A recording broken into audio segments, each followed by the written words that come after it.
I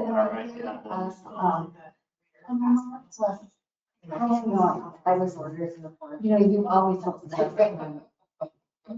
You never. No. Yeah, so I'm very happy. In time. She just read it to me. Well, please. Yeah. So I'm very happy. Don't tell me. Wow. Thanks for letting me. Yeah.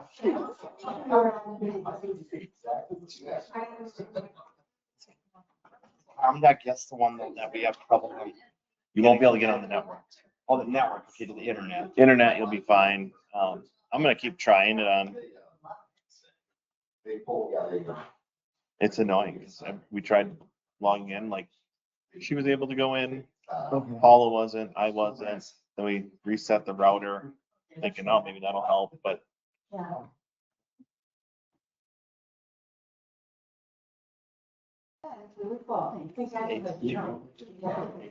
Awesome. Oh, and Brian, by the way, just so he doesn't walk off with it, he has my bill. Oh, okay. I got a $45 check Okay. Oh, your bill, okay. sitting on my desk. Got it. First I was like, do I owe you something Yeah. or not? Right. Lisa's issuing invoices. And I don't know the grade I am, council member for my one. It was because I left the very next day. I just want to see it before I die. Oh, and I have to, yeah, I'll have to go on. Yeah, anyhow, I have to go on. And I don't even know.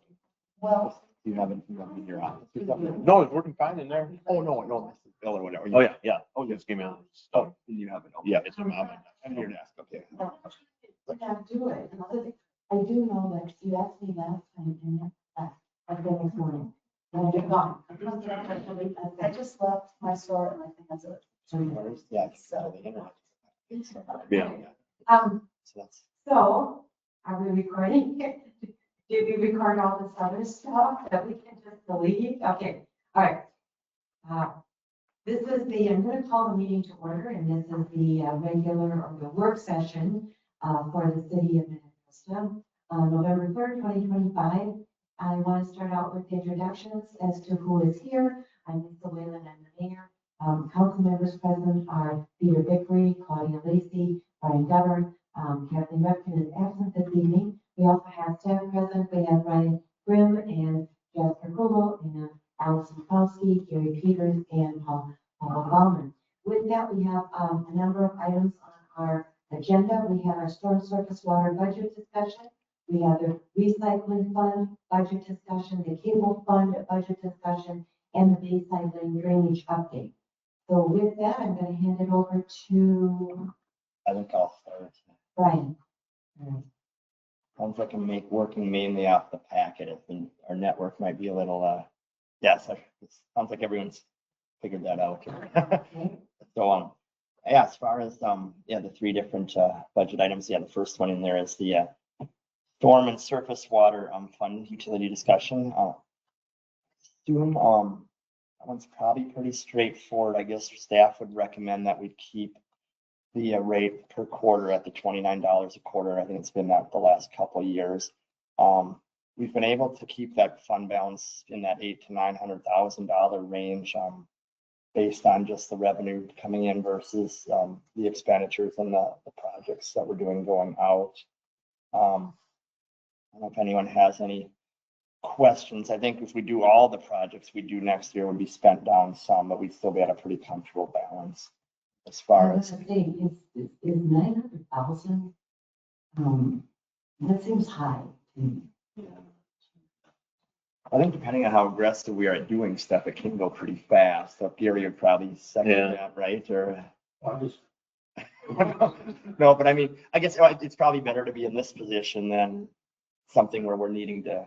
I mean, so I know I can remember 10 years ago, we were probably 2015 or maybe a little earlier, we were down at 100,000 and the state auditor would send us like letters saying your stormwater fund might be a little low, or whatever.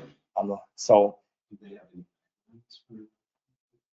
I mean, usually it's, you know, a year-ish, expenditure. So, yeah, I guess we probably are at 400,000 or 500,000 budget in this fund. So we're probably, yeah, a little on the higher side. But then if we decide to do a project that's 200,000 a year, then it's 200,000 less, you know, or whatever, depending on that. So, yeah, So at the next city council meeting, I think it'll be the next one, we keep pushing this back.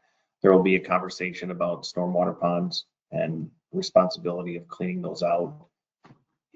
There's kind of a long history of this where there's a few that are in our SWIP, our MS4 permit that we're responsible for ultimately, that are in an HOA area that kind of doesn't have an organized board. So we're gonna have to get direction from city council on how we want to approach those, and we have to clean those out. That might be a stormwater project. I know we've talked about a few things with possibly assessing properties around there. Sarah's dug into that a little bit. It's kind of challenging to do an assessment. You know, kind of moving forward, what a lot of communities end up doing is using this type of fund to fund those types of projects. Just because it's, you know, they kind of benefit the entire community through different things. So, but that's a decision that we'll have to have a conversation about at a future date. I think it's slated for the 17th. Right now it might get moved. That one kind of gets punted the easiest. But so there might be some larger projects looming. Like we don't have, I don't know, Allison, you could maybe weigh in, and there isn't any imminent stormwater pond that needs to be cleaned out right now immediately that we don't have control over, but there will be as time goes on, that potential coming up. Bills aren't gonna be $800,000 or $900,000. They're gonna be more like 200,000 or 300,000 or 400,000. I mean, at the most. Spread out the rig. I'm thinking there was 4 ponds that were identified in those acquisition surveys. I would say that at most it was 20,000, so, you know, you're not even at 8,000 for it. Yeah. So I think, yeah, so I think in my opinion, this is just my opinion, the 900,000 is gonna be, is pretty high. That's just the, so I think we either need to spend it on things that need to be done, or not all of it, of course, or, I mean, what do we have for, 26 for total project cost, 300? yeah, about 160 plus 150. Roughly about 150 plus 155, yeah, it's a little over 300. yeah. What do we take in every year? What is We that? take in about 435. Yeah, so even with what we're doing next year, we're still not even gonna be dipping into our fund, and Well, we're just gonna have more. If we do all the project balances on page 4 there, it just matters if we do them all. Because there is salaries that go to the fund, and there's the street sweeping that goes to the fund, and other things that if we do everything, we should spend about 540 and bring in 460. So we should spend down 80,000 is what projected would be. And then if we ever want to, I mean, some of the projects we have with the streets, we bond for and usually just do a project fund. We could do a contribution from the stormwater fund to, if there's a year when all of a sudden there's stormwater, it's a couple 100,000, right, Gary? So there's ways to spend it. Yeah. It's just.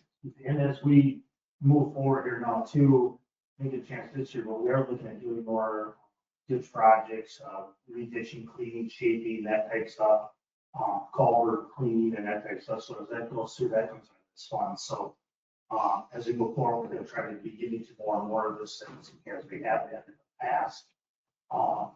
So it will be starting to use on. So, but our fund balance for the general fund balance is between 35 and 50%. And here, if I'm reading this is like 200%. At this point in time, it would be Yeah. give or take, So, yeah. I guess that to me is a bit much. So even if in the future, so let's say this year we're saying total expenditures 542,000, our fund balance in this account should be more like 200,000 or 300,000. If I'm doing the math correctly. And the enterprise funds in a perfect world, you should have a 1-to-1 ratio. It's more what we've been told by Ellers and stuff usually So like. we should have about 500,000. Yeah, I think that'd be a fair assessment. I don't have a lot of context, but I know the last 2 months we've had $100,000 projects kind of pop up. How Right. common is that? Not very. We've done a few $100,000 projects over the years, out like on Morning View and stuff. I mean, but it's every so often. It's not like every year or Right. whatever. So. Right. Then when we, if we have stormwater related expenses on future street projects, that's also, we use these funds to pay that, or future Right. bond payment and stuff like that. So depending on, the scope of some projects in the future, there could be more stormwater. But I think what we're proposing is not to increase the rate. So and we can do that holding pattern for as long as you feel comfortable with where we're at for the balance. Yeah, I feel comfortable with full, obviously, we're not gonna raise it. I'm just wondering how we're gonna.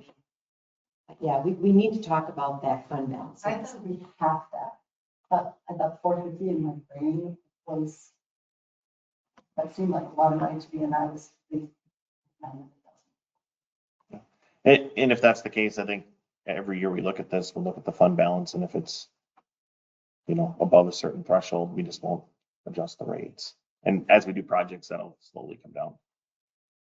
Okay. I don't know of any other way. We have to spend it on stormwater stuff. Yeah, we have to spend that stormwater stuff, so I guess that's been our discussion, for our third or fourth item, so anyhow, keep that in mind.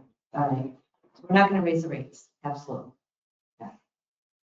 All right, Yeah, and the council does have the discretion to, obviously, if they ever wanted to I mean, the general fund's a little low, the stormwater is a little high, everyone gets, I mean, it's a little different than like the water fund where you never will probably want to transfer between water and general because not everyone's on it or whatever, but this one is charged to everybody. So there's a little bit of discretion, to, if you'd ever want to definitely allocate some something funds. we might want to consider doing. Yeah. Seriously. Bring up our general fund balance or to offset a levy. Let's consider that. It sounds like public groups has plenty of ideas too. Okay.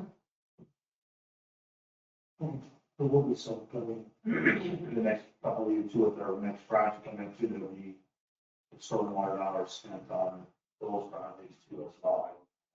Or not, obviously, or like, there was plenty of,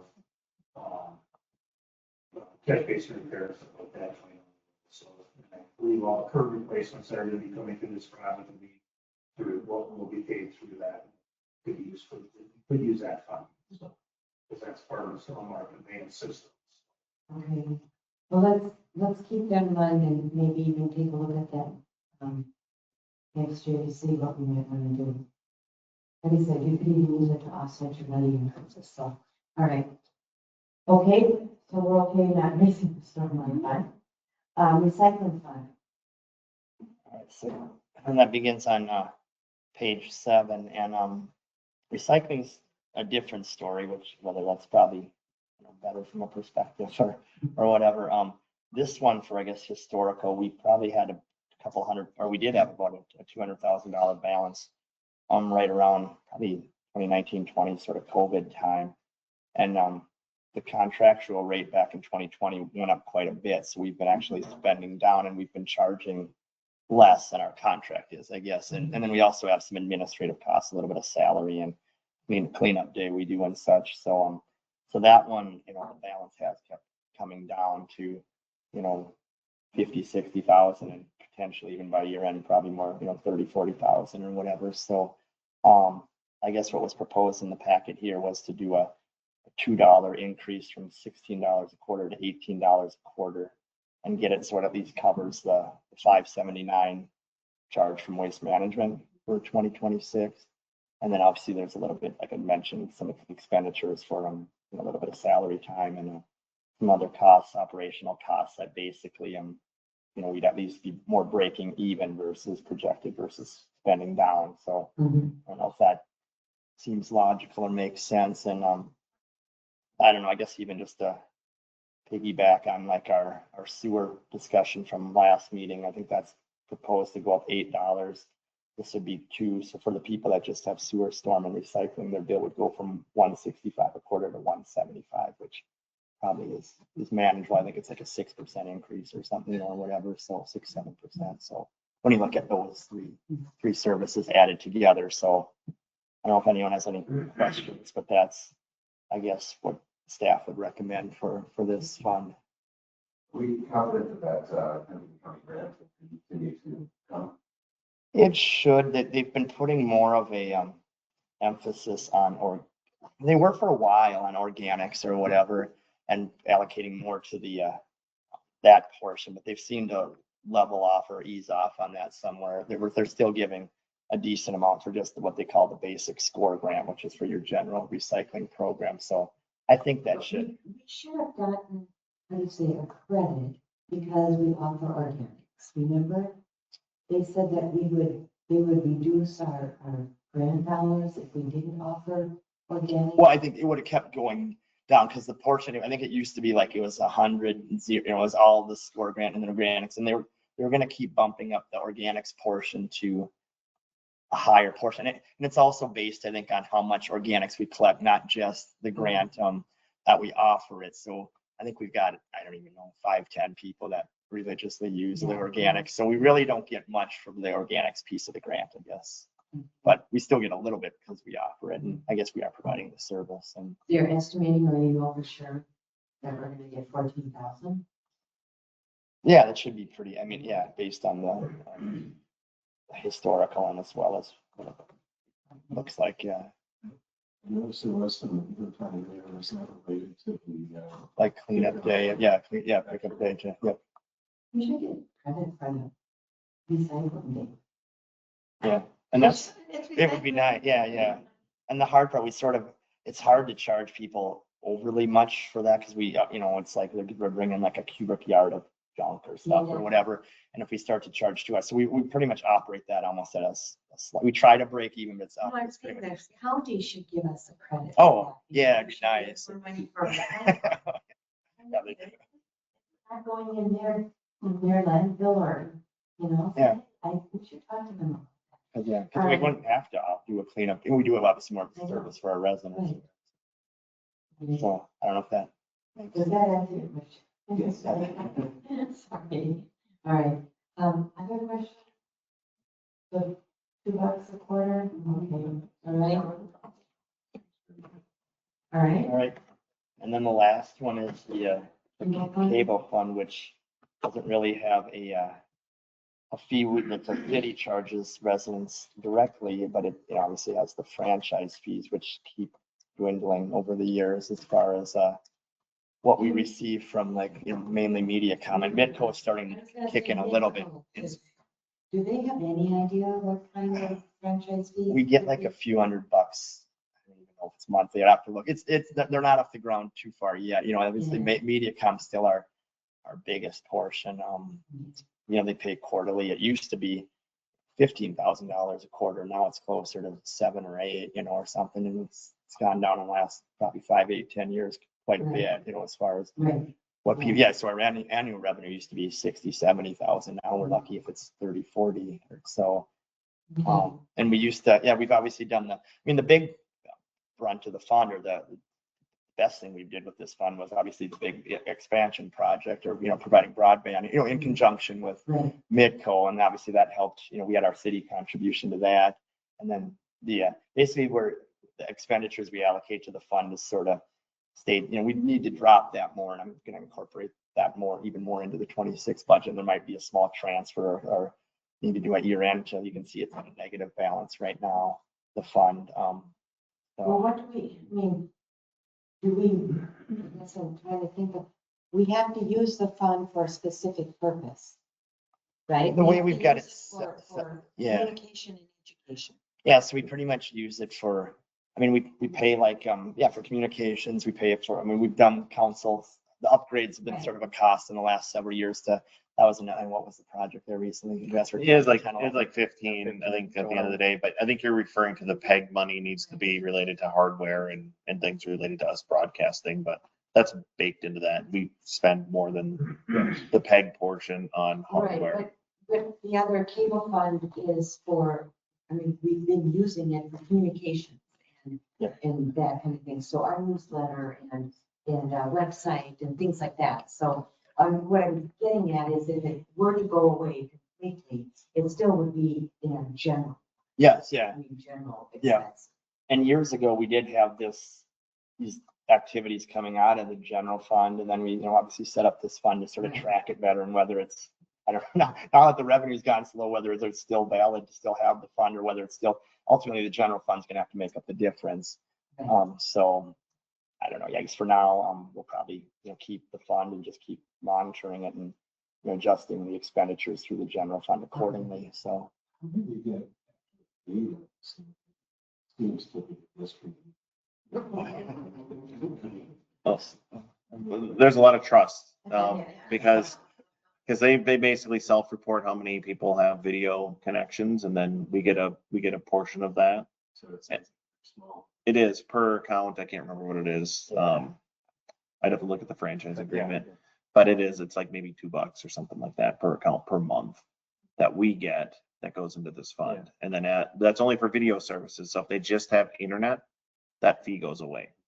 So a lot of people are switching from cable to just streaming and just using internet, and then we don't capture any of that. So that's why it's been going down. I don't know what, 10% a year or so. So even with the company, Helping that really, no. No, and they have the ability to offer video services, like MetroNet doesn't. They also provide, Frontier doesn't. They can't do video services. So Midco and Mediacom are the only two in the community that can do video. But a lot of people even Midco is transitioning to all streaming. So like, instead of having a cable box, and it's FCC regulated, it all comes down to if you have a cable box in your house or not. And Midco is actually going away from even having the physical cable box to just an app on your TV that they can access. So that'll eventually all just kind of go away, and it'll just all be streaming. It'll all feel like the same, but it'll be through the internet. So the only kind of begs the question, I know we have lease agreements with some of the cell phone providers on our towers. We need to be looking at that to see maybe they need to be paying more, because a lot of the cell phone providers offer a lot of these services now, and they're getting a whole lot more money than they used to get. So I think we should be able to capture some of that. So I'm just saying. Well, yeah, Probably well, thinking the same thing I am. they're thinking the opposite. Yeah. So they're trying to renegotiate the contracts No, before no. the end of the term to be less under the guise that they're gonna pull out. And we're just, that's what we said. So, and we've talked about it at city council, I think one time. And we have this pretty good agreement that has some adder, CPI adder every year. Okay. So we're getting, and at the end of that term, they can choose to renew or not, or renegotiate. They'll likely renegotiate, but Yeah. I don't think we're gonna. Well, they'd have to build another tower somewhere. Well, they just spent a lot of time installing equipment on a tower. Yeah. And then if they got out of the contract, they'd have to spend a lot of time taking all that down. services use. Well, AT&T, Verizon, T-Mobile. Yeah. So each tower has a separate lease agreement, or each location. Lakeside does, and that's a little different because that was kind of the broadband rollout, get internet to people. So we gave them a little deal. Okay, I just thought I'd mention that because I think that's keeping that in mind. All right. Yeah. Okay. So we're not really we don't need anything regarding the cable thing. We just have to understand that we probably have to transfer some funds in or out in order to make that Yeah, we have basically at least the 1 year end. fund what we've been, basically salaries. I have a Minnetrista question, if I may. So I've heard from two Minnetrista residents, we don't have a lot of sidewalks here in Minnetrista. But we spend a lot of money making our roads look beautiful. And Midco, I believe, has spray painted where they're going to do work on sidewalks with bright neon orange marks. I'm quite sure they have to do some kind of marking. but it's permanent scraping. It doesn't come off. And I might have looked, it doesn't come off. As I called. And they said, well, there's certain colors used for certain types of, procedures. Well, it depends on the utility that's in the ground. That's what they're marking, Right. to make sure that they don't hit a gas line. Yes, of course. Or electric line or. But I can't imagine that. It looks like graffiti on a new sidewalk. It doesn't look good. And they say, well, over a year, it fades. Does it fade, Brian? It hasn't, right. Bright orange, and it's like every 8 feet. This, it's not, and when I looked at it, I was like, that's bad. And it does, it's like graffiti on your sidewalk. Well, let's put that, or talk to staff, see what can be done. All I wanted, I screwed talk to, and, because I'm pretty sure they don't spray bright orange on every sidewalk in every community. Or orange marks for when the utility companies come out to mark for your cable, your phone, fiber optic, and stuff like that. So what local companies like us too, when we put a little cable, we mark it white, then everything else, red is power, yellow, gas, They couldn't- green, silver, blue, that, but the marking paint we use the same as that everybody else uses, and it's UCIS and Vanguard. There's different companies that do the locate for Excel and that, but we all use You have to pretty use much the same marking paint. I marking. mean, it's a temporary marking paint. It's not Temporary, temporary, yes, I Gary. mean, it's, It's not temporary. So my well, I question mean, it's is, gonna last a while. Yeah. 2 years, 2 years? Well, it's better, but it's Yeah. better than having a gas. 10 station. years to last it. I mean, So what about if, when the work is done, they remove the graffiti on your side? Who's responsible for doing that? Is the company that's marking for the, if it's yellow, say if you call in because you're gonna come in and put something in your yard, you call the locate, they come out and mark them. Who's gonna come back and do it? Are you gonna be responsible if you're doing those stuff in your yard, they mark it and put it on there as a homeowner? The company that's coming through, are they gonna be responsible for clearing it, or is the company working for the gas company for Excel? I mean, that's kind of question you have to ask and Oh, I guess, Figure out. I'm not trying to take a lot of time on this, but it does look really bad. I was surprised, and the question I would have is, okay, when the work is done, do they notify the residents? And then can the residents go out and have it power washed or sandblasted off their sidewalks? Because I was told it's illegal to move. Of course, you wouldn't want to remove those marks, but that's defacing a really pretty sidewalk in a really pretty neighborhood. So I'm wondering if there's something we can talk about later on this. Can you help me with that? Yeah, I think one thing we do need to do is we need to look at the Filter State One locate requirements, and I just did a quick search of that, because I'm not aware of what their new local requirements are. That's certainly something to make sure that we're in line with. That's the state law. You can straight from that, but we really have to. Yeah, because if we did straight from that, we would be responsible if something happened. We could be liable. So it's a liability issue. Sure, it just seems reasonable one, But it's not, I understand. Thank you. So maybe, we can check and see if or when it could be removed, and if it could, who would. I don't think we can, I don't want to put it also on the homeowners. I mean, why, so it's kind of a touchy situation. You can just do some research on it and then maybe put it in an FYI kind of summary so that we, know what the information. That would be good. Some of us that don't have sidewalks in front of our house don't, it doesn't pertain to us and we don't see it. Maybe it's more if you're in the neighborhood and there are sidewalks, we can find out what can be done. Okay. So next we have, so let's see, what else? The cable, we've got recycling, the drainage discussion. And Allison, are you going to give us an update? Sure, I'd be happy to. So, since this was last discussed with the council, Gary's reached out to, a trenchless and a contractor that does that trenchless work. And we're meeting that individual tomorrow to take a look at the project area. That contractor indicated, just based on the description of the work, we wanted to be about 15,000. And other utilities were giving a higher and larger rate.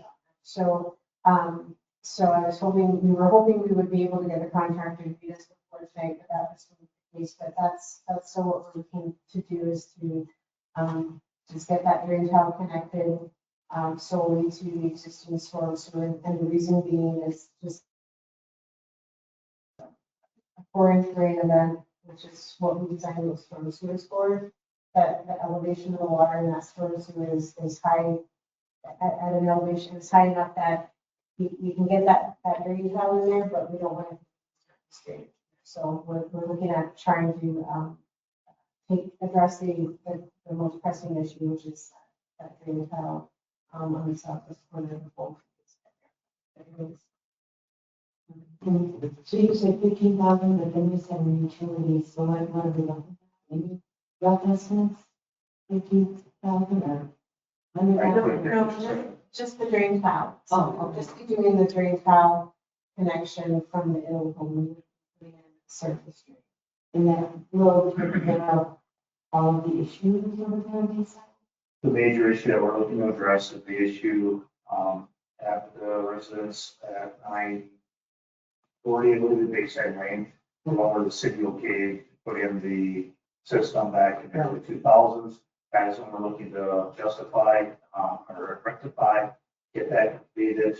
Once this is done, they will sign off, they will become full ownership of it. As far as the other ones go, I have told, the president Warner here at this site, anything coming forward from now on, we'll be able to, the other area, on the north side of that, they can all support, but it's the only reason that this is being pursued is because it was a approved city project back in the day by the council. Is the only reason that we're looking at this particular one. Okay. Any of the other ones will have to go through the same process, they can ask, but quite frankly, it's groundwater effect. We will help them with some permitting if we can, but as far as it goes, this is the only reason we're doing this one is because it was documented city project, and we're looking to resolve this issue, turn it over to them, and we, our city.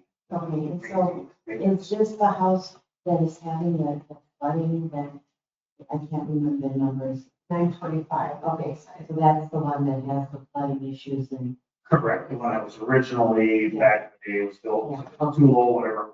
Yes, that is the one we're looking to address. All right, you'll bring that back.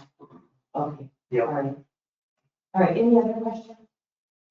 Comments? Anything? Nothing?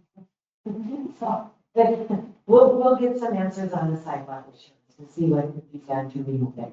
Please, all right, we'll see.